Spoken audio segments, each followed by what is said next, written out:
சாய்ராம். சாய்பாபாவின் சரித்திரம். சாய் குடும்ப உறவினர்கள் அனைவருக்கும் என் இனிய காலை வணக்கம். இன்று பிறந்த நாள் காணும் மற்றும் மணநாள் காணும் அனைத்து சகோதர சகோதரிகளுக்கும் எங்களது இனிய வாழ்த்துக்கள்.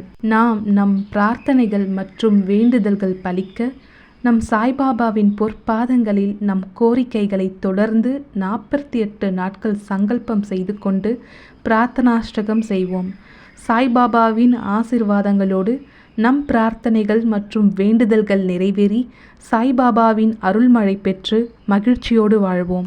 ஓம் சாய்ராம். இன்று நம் சாய்பாபாவின் சத்திய வாக்கு.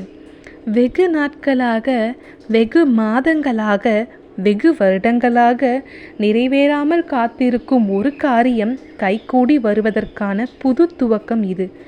வீணாக வருத்தப்பட்டு கொண்டிருந்தாய், வீணாக பயப்பட்டு கொண்டிருந்தாய். உன் வருத்தங்களும் பயங்களும் கவலைகளும் விட்டொழித்து விட்டுவிடு. நீ சந்தோஷமாக இருக்க போகும் நாட்களின் துவக்கம் சர்வ நிச்சயமாக இதுவே. எனவே பயத்தை விட்டொழித்துவிட்டு தைரியமாக முன்னோக்கி செல். உன் சாயப்பா நான் இருக்க பயம் ஏன்? ஓம் சாய்ராம், ஜெய் சாய்ராம். இன்று பிரிந்த கணவன் மனைவி மீண்டும் ஒன்று சேர சிறப்பு பிரம்ம முகூர்த்த பிரார்த்தனாஷ்டகம். பிரார்த்தனாஷ்டகம். சாந்தமான மனமுடையவரே, சிறந்த அறிவுடையவரே, சாய்நாதா, அருள் நிறைந்தவரே, கருணை கடலே, சத்திய ஸ்வரூபமானவரே, மாயையாகிய இருளை அழிப்பவரே, ஜாதி மதங்களுக்கு அப்பாற்பட்டவரே, சாதனையின் முடிவை அடைந்தவரே, எண்ணங்களுக்கு அப்பாற்பட்டவரே, கருணைக்கு உறைவிடமே, ஷீரடி கிராமத்தில் உறைபவரே, ஓ சாய்நாதா, என்னை காப்பாற்றும், என்னை காப்பாற்றும். ஞானமாகிய கதிரவனே, ஞானத்தை அளிப்பவரே, எல்லாவித நன்மைகளையும் செய்பவரே, பக்தர்களின் இதயத்தில் உலவும் அன்னமே, உமது பாதங்களை அடைந்தவரை காப்பவரே, சிருஷ்டி செய்யும் பிரம்மா நீ, காக்கும் தெய்வமான லக்ஷ்மியின் கணவன் விஷ்ணுவும் நீயே, உண்மையில் உலகங்களையும் லயமடையச் செய்யும் ருத்ரனும் நீயே. நீர் இல்லாத இடம் இவ்வுலகில் எங்கும் இல்லை. சாய்நாதா, நீர் எல்லாம் அறிபவர், எல்லோரின் இதயத்திலும் உறைபவர்.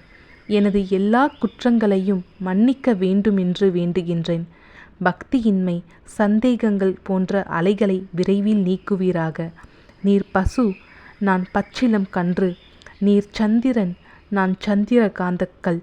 உங்கள் பாதங்கள் கங்கா நதியின் ஸ்வரூபம் ஆனவை. அவற்றை நான் பக்தியோடு வணங்குகின்றேன். இப்போது உமது அடைக்கலம் அளிக்கும் அருள்மயமான கரங்களை எனது சிரத்தின் மேல் வைப்பீராக. எனது வருத்தங்களையும் கவலைகளையும் நீக்குவீராக. இந்த தாசகனு தங்கள் பணியாளன். இந்த பிரார்த்தனாஷ்டகத்தை கூறி நான் சாஷ்டாங்கமாக நமஸ்காரம் செய்கின்றேன். எனது பாவங்களையும் துன்பங்களையும் ஏழ்மையையும் உடனடியாக நீக்குவீராக. நீர் பசு, நான் கன்று. நீர் தாய், நான் குழந்தை. என் விஷயத்தில் மனதில் கடினம் கொள்ள வேண்டாம். நீர் மலையருகில் உள்ள சந்தன மரம், நான் முள்ளடர்ந்த புதர். நீர் புனிதமான கோதாவரி நீர், நான் பெரும் பாவி. ஓ குருராயா, உமது தரிசனம் ஏற்பட்ட பிறகும் என்னிடத்தில் உள்ள துர்க்குணங்கள் என்ற மாசு அவ்வாறே தங்கியிருக்குமாகில் உம்மை சந்தனம் என்று எவர் கூறுவர்? கஸ்தூரியின் அண்மையை அடைந்த மண்ணும் உயர்வாக மதிக்கப்படுகின்றது.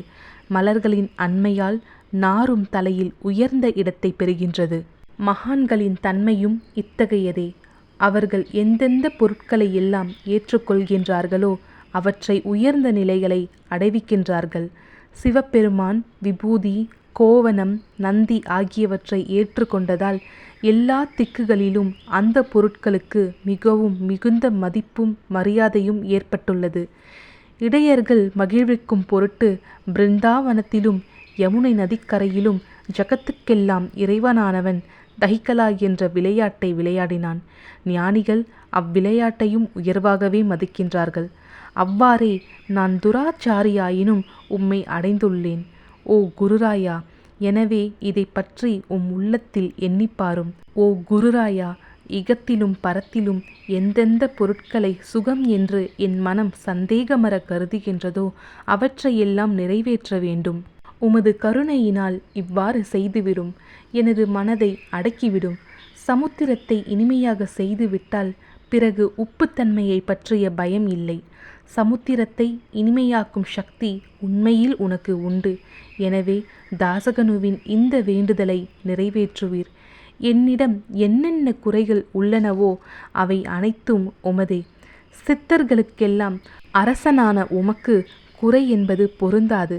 இப்பொழுது அதிகமாக சொல்வது எதற்காக? நீரே எனக்கு ஆதாரம். தாயினுடைய இடுப்பில் உள்ள குழந்தை இயல்பாகவே பயமுற்று இருக்கின்றது. ஓ மகாராஜா, இந்த துதியை எவரெவர் அன்புடன் படிக்கின்றார்களோ அவர்களுடைய விருப்பங்கள் நிறைவேற்றுவீர். இந்த துதியை படிப்பவர்களின் 3 வித தாபங்களும் 1 ஆண்டுக்குள் விலகிவிடும் என்பதே இந்த துதியின் மேல் உமது நிரந்தரமான அருளாசியாக இருக்கட்டும். ஸ்நானம் முதலியவற்றை செய்து முடித்த பின், சுத்தமாக ஆன பின், உங்களது மனதில் சுத்தமான பக்தியோடு தினமும் இந்த துதியை படிக்கவும். இவ்வாறு செய்ய முடியாவிட்டால் ஒவ்வொரு வியாழக்கிழமை அன்றும் மனதில் சத்குரு மூர்த்தியை இருத்தி படிக்கவும். அதுவும் கூட இயலாவிடில் ஏகாதசி தோறும் அதன் விளைவுகளை பார்ப்பதற்காக இந்த துதியை படியுங்கள். துதியை படிப்பவர்களுக்கு இறுதி கணக்கில் உயர்ந்த நிலையை குருமூர்த்தி அளிப்பார். நான் சொல்வதை கேட்டுக்கொண்டிருப்பவர்களே, இவ்வுலகியல் ஆசைகளை அவர் விரைவில் நிறைவேற்றுவார்.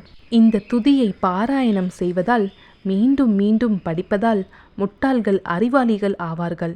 எவருக்காயினும் வாழ்நாள் குறைவாக இருப்பின் அவர்கள் இதை படிப்பதால் 100 ஆண்டு ஆயுள் உள்ளவர்கள் ஆவார்கள். இந்த துதியை படிப்பதால் செல்வத்திற்கு குறைவு இருந்தால் குபேரன் அவர்களது இல்லத்திற்கு வந்து பணி செய்வான்.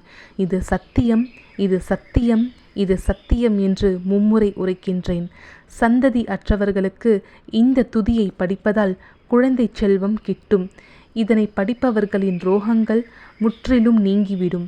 தினம்தோறும் இந்த துதியை பாராயணம் செய்வதால் பயமும் கவலைகளும் நீங்கிவிடும். மதிப்பும் மரியாதையும் உயரும்.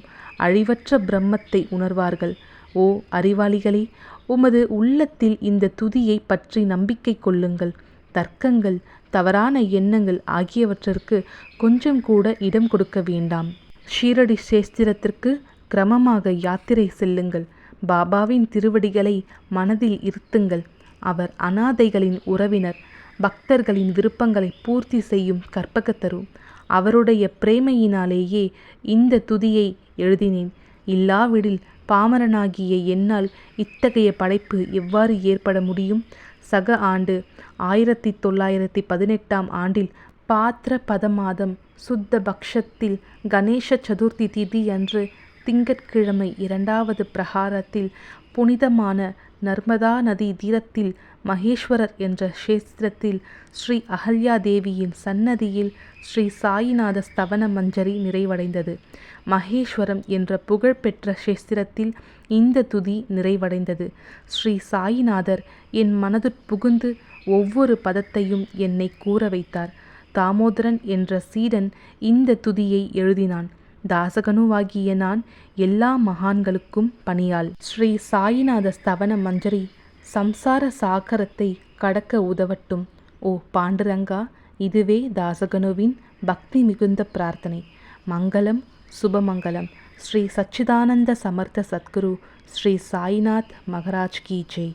ஓம் சாய்ராம்.